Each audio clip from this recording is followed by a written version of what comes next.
Gladiator II is director Ridley Scott's follow-up to the epic historical drama that captured everyone's hearts, including mine, over 20 years ago.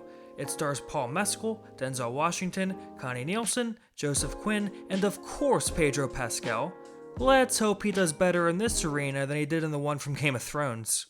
In this film, we focus on a man named Hanno, played by Mescal, who after years of living a quiet life with his wife, finds himself captured as a slave of Rome. He is then forced to fight in the same gladiator arena that Maximus Meridius Decimus fought in some time ago. Hanno is fueled by a burning desire to seek vengeance on Pedro Pascal's character, General Marcus Acacius. And along the way, he uncovers a greater plot that threatens to unravel the entire city. Now, like a lot of people, I have a strong love for that first Gladiator. It's actually one of my favorite movies of all time. I was originally planning to rewatch it recently to get ready for this film, however I ultimately decided against doing that.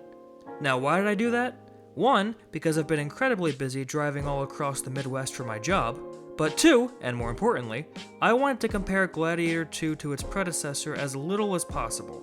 I just knew that if I were to watch that A+ masterpiece 2 days prior, I would no doubt look at this as a lesser version of that. And director Ridley Scott has been pretty hit or miss lately. While I found 2021's The Last Duel to be an engaging epic, I was quite underwhelmed by last year's Napoleon. Despite being impressive from a technical standpoint, its story was incredibly sloppy and uneven. So needless to say, I was a bit nervous to see Scott return to the director's chair to create a follow-up to what I believe is his best flick ever. And make no mistake, this film is 100% a direct sequel to that one. There are no shortage of callbacks and visual cues meant to elicit the same emotions that that movie had. And admittedly, Gladiator II is at its weakest when it is trying to follow in those footsteps. As we were going through the first act, I found myself entertained yet couldn't help but get a sense of been there, done that. It was during the movie's midpoint when the story started to go in its own direction when I ultimately found myself the most engaged. I will avoid dropping any spoilers, besides the ones that are in the trailers anyway, but needless to say that I found the several twists revealed throughout very well done. The way that certain characters change their paths from where they originally appear is one of Gladiator II's strongest aspects. In a way, it feels like our own expectations as audience goers are used against us, but in a way that felt ultimately satisfying.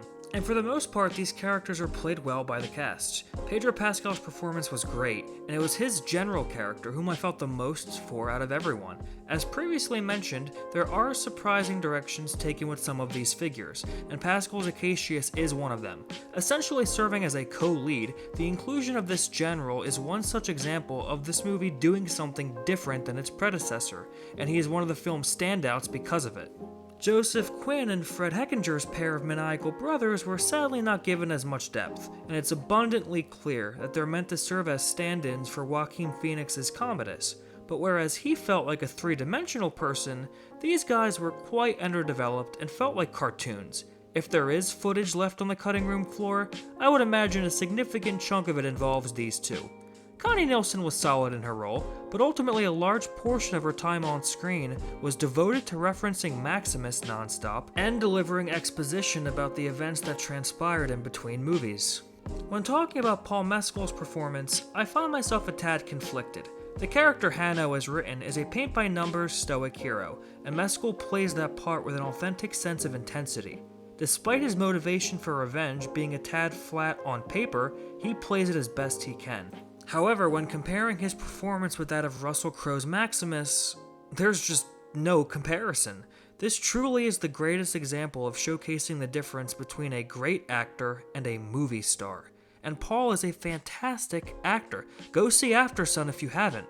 But Crowe just has got that special sauce, man. The kind of energy that makes you want to follow him in a battle. When Russell Crowe gives a speech in that first Gladiator, you're ready to put on that popcorn bucket helmet, take your fake sword, and charge in a battle for the glory of Rome. And while I admit that it is a tad unfair to line these two performances up side by side, Ridley Scott goes to great lengths to make constant comparisons between them, and in that way, you can't help but call it out. But of course, the best performance, or at least the most entertaining performance from Gladiator II, is Denzel Washington. Was there ever any doubt? You can just tell that this guy is having an absolute blast whenever he's on screen.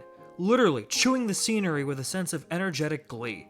I've seen some people online complain that the way his character is acting doesn't fit the way that other nobles at the time would act, but it's a movie, dog. It's fine. But the biggest reason that I would implore people to see Gladiator 2 is its technical aspects. We know that Ridley Scott never fails in that department. Again, I referenced Napoleon, only thankfully this movie is far better than that piece of garbage. The arena sequences were absolute standouts, and I found myself glued to the screen whenever a new one would occur.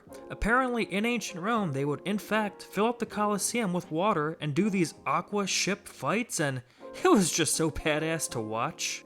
I do think that some of the CGI involving the backgrounds and the animals would look a bit shoddy every now and then, but unlike 75% of movies today, it actually had color, so I'll give this a pass.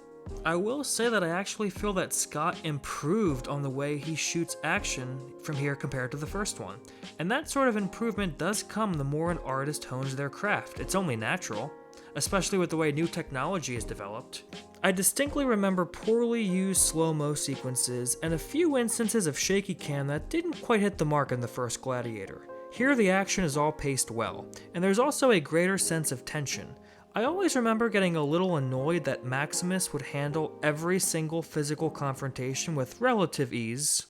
It didn't matter if he was facing 10 gladiators, 5 tigers, or an entire army. While stabbed, he would consistently come out on top, which sort of diffused any sense of tension. Here, Mescal's character is a skilled fighter, but he's not a freaking superhero.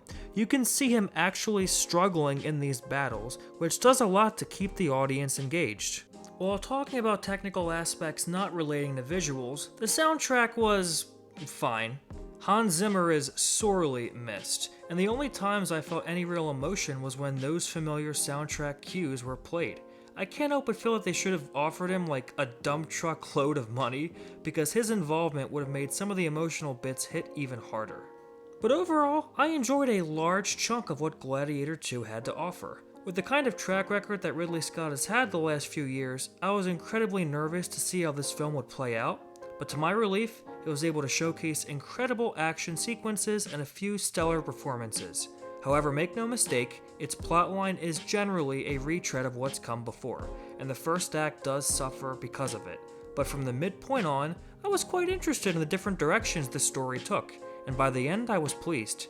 So I guess you could say, I was entertained! I'm sorry. I'm gonna give Gladiator 2 a B.